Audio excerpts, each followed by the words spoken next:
Opera, whatever music can compare, we call it. It all started about 4 years ago. I've got a festival in Sark, and the organisers asked me, would I bring an opera gala to the island? I said yes, only if it was inclusive. So there's 36 children on the island. What could we take for the children? So I decided to tell the story of opera in a new, different way. And before I knew it, we had kids skipping around the island singing Mozart and Puccini and Verdi, and I thought, maybe we've got a very good idea here. Give us an A, A, give us a B, B, give us a C, C. Yeah, so we came back from Sark, and I contacted a few schools, and instantly a couple of them invited us in and said, yeah, try it out, see how it goes. And there was a, believe it or not, there was a thirst or a hunger off the kids for this story. So from there, I just kind of put a bit more meat on the bones and developed what is now the ABC workshops, where we go into school with a trunk which has 500 years of history in the trunk. So costumes, music, and stories that attach opera to a composer and to a country. When did it all begin? Yeah, I think it's really, when you work with children, I think they're very honest. They're the hardest and the easiest audience, I think, because they tell you instantly what they think about it all. We've got, from the evaluation there's 97% of the children saying to me that they would like to meet the composers. So this idea that the composers are decomposing or dead kind of hasn't registered fully with them. They think, well, can we meet Mozart? Can we meet Beethoven? And I've realised that, yeah, they've taught me a lot. There's one kid said to me, ABC, the Academy of Balmy Composers, and he said, I think you're wrong. And I said, what do you mean? He said, I think it stands for anybody can, with the help of the Academy. So I'm learning every day of what should be taken into the schools to hopefully empower other children, or for them to believe that being different is really exciting. Everyone loves to sing. It's as natural as breathing in the air. I think what's interesting about going with opera, one, when you sing to them, which is fairly close to the beginning, there's something about that makes them laugh and also impresses them. Or you get kids that are laughing, crying. There's something about that music or hearing a human voice that engages with them. But the story of opera, even the teachers know very little about, if usually nothing. So I think all the children are coming from the same starting point of knowing nothing. It's a blank canvas. And from there, we can empower them all by telling them a story. And it's very fast. You know, where did it begin? The land is shaped like a boot. And they'll say to me, Italy. Oh, what else comes from Italy? Pizza, pasta, lasagna, gelato. And I say, and opera. Oh, what does opera mean to them? We go to the dictionary and we look it up because nobody knows. I've had one teacher that's got it right, and they say it means work. I go, oh, wow, if it means work. If we work at anything, do we get better at it? Do we get stronger at it? Yes. Who plays an instrument? Who's good at sport? Who's had to work at maths? Who's reading has taken a bit of work? And I think then we find out that they all have strengths in something, even if they've got a nice bow in their hair. You know, it's finding something that makes them smile about themselves, because it's kind of easy to think that we're a bit rubbish when other kids are really clever. So I think that's what's very important about our story, is that there are people who failed, there are people who got to the end with no money, there are people who made a lot of money, there are people like Beethoven who were deaf, Mozart was autistic. They all had different hurdles to overcome. So telling the children that, and that it's okay to be different, but as I said, they're all starting from the same place with no knowledge of the subject.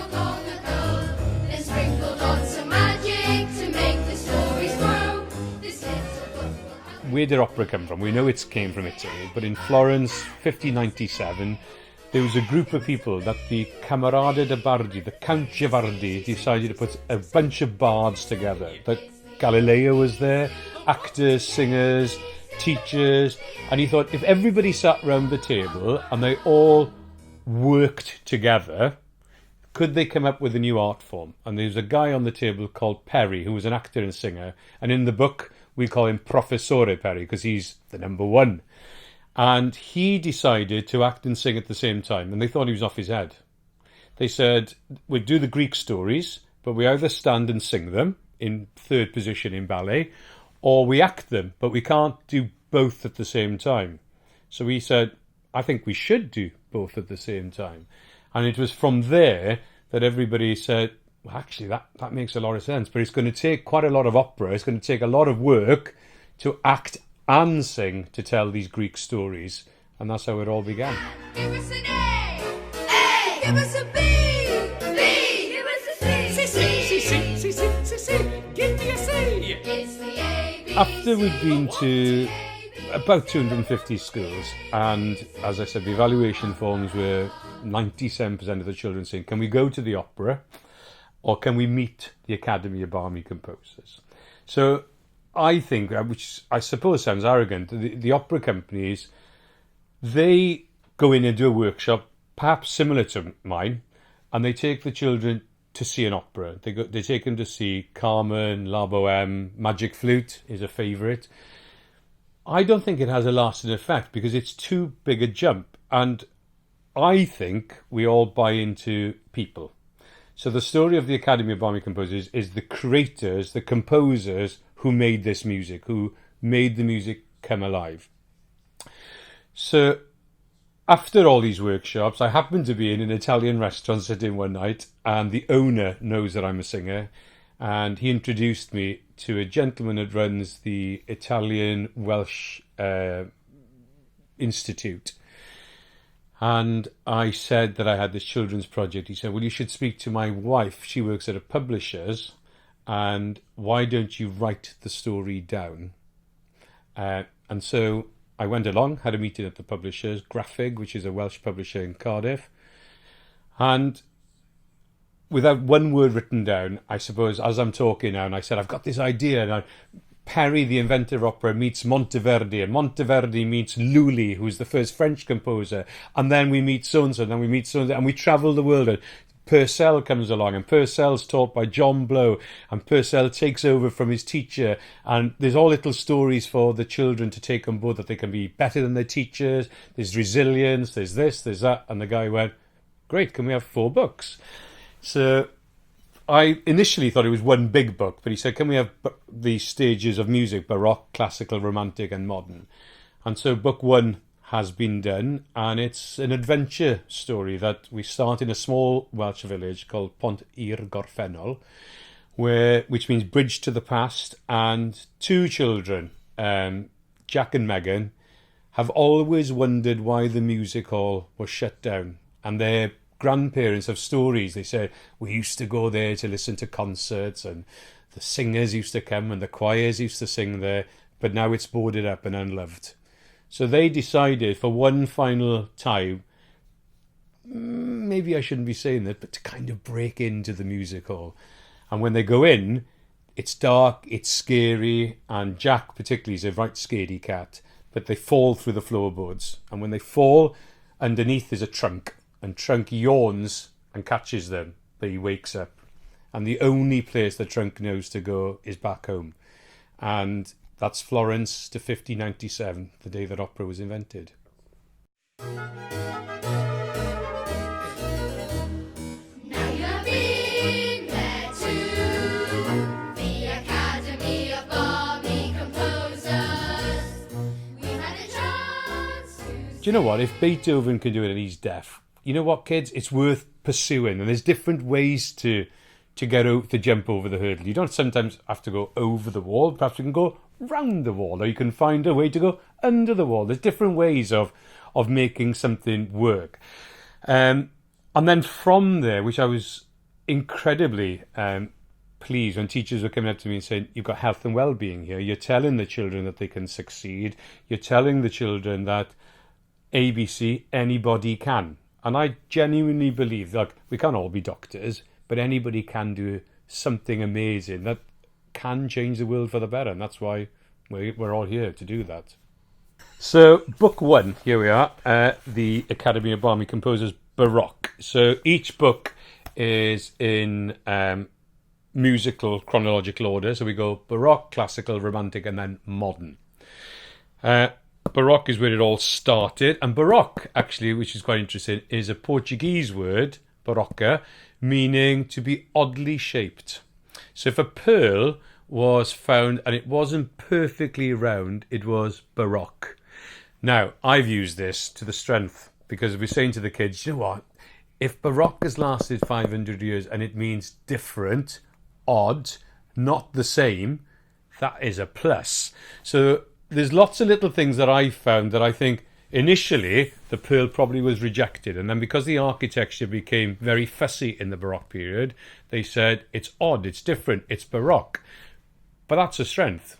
So we're saying to, particularly when I go into a school where we've had amazing results in school with autistic children or Down children, where on paper they're Baroque, they're different, they're odd. But do you know what? Their imaginations are fantastic. And when they sit there and they say to me, I can do this, or an autistic lad, I'm told by the head teacher, he won't touch the clothes because he doesn't like velvets, he doesn't like feathers, he doesn't do it panics him. I turn around, he's got Brunhilde's helmet on, he's got a feather boa and a velvet jacket. I'm thinking, really? So I think circumstance, that blank canvas, that idea that none of us know what the story is, or that we don't judge each other before we go in the room. You asked me initially, is opera something that children can engage with? I think it is, but it has to be done in a way that's fun, engaging, inspiring, and it has to be made theirs, their story. The composers and we are all quirky. Quirky! We love to have fun and to party. Party! We write songs with plots. We're known as baroques. We are Florence's cool artifacti. Party! Excusez-moi. Oh, no. Beg your pardon. Yeah, so finding the right illustrator for the book was obviously key. Because I've never written a book, I thought I should find an illustrator that had never drawn.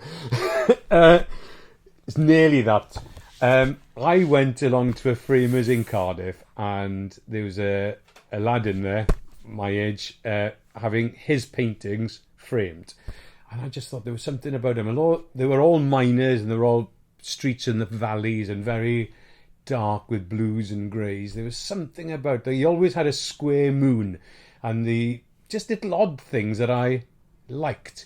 So this was 2 years before the book, and I asked Carl Davis if he was ever interested in doing a children's book. He said, God, yes, one of my bucket lists is to do a children's book, he said. So I asked him initially to do the logo for ABC. We did sit for hours to get the characters to come alive. Give us an A! A! Give us a B! B! Give us a C! C. Give me a C. It's the ABC.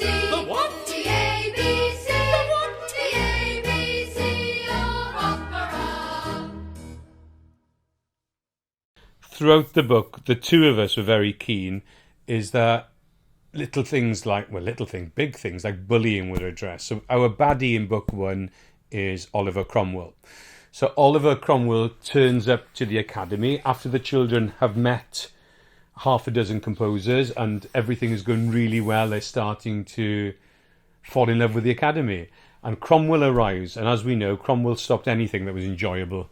Hot food on a Sunday, kissing in the street, killing Morris dancers. I kind of understand that one, but there was lots of things that were instantly banned. And one of the things that he tried to stop was opera. But opera slipped through the net. Because it meant work, Cromwell allowed it, because being a Puritan, he allowed it to happen for him privately in Hampton Court. So, but he says in the book, you can keep your opera, but I'm banning Christmas. Ho, ho, ho. And the kids go, oh, we'll sort that out later because the Victorians will bring it back. There's lots of little references. Chapter 11, Cruel Cromwell. All of a sudden, the Academy's doors burst open, and in stormed an army of soldiers dressed in red flame uniforms, with helmets that looked like upside-down saucepans. Pray silence for the Lord Protector Cromwell, announced the head soldier. As the name Cromwell resonated around the academy, all the happiness and music the children had shared with their new friends seemed to disappear. Even the fiery Maestro Monte didn't want to face the Dark Lord. In a sudden panic, Monte pushed Jack and Megan forward, face to face with the largest crop of pimples they'd ever seen, and breath so strong it was dangerous. Who are you? Shuddered Jack. Oliver Cromwell, Lord Protector of the Commonwealth, to you. I ban all enjoyable things, sneered the pimple-faced man.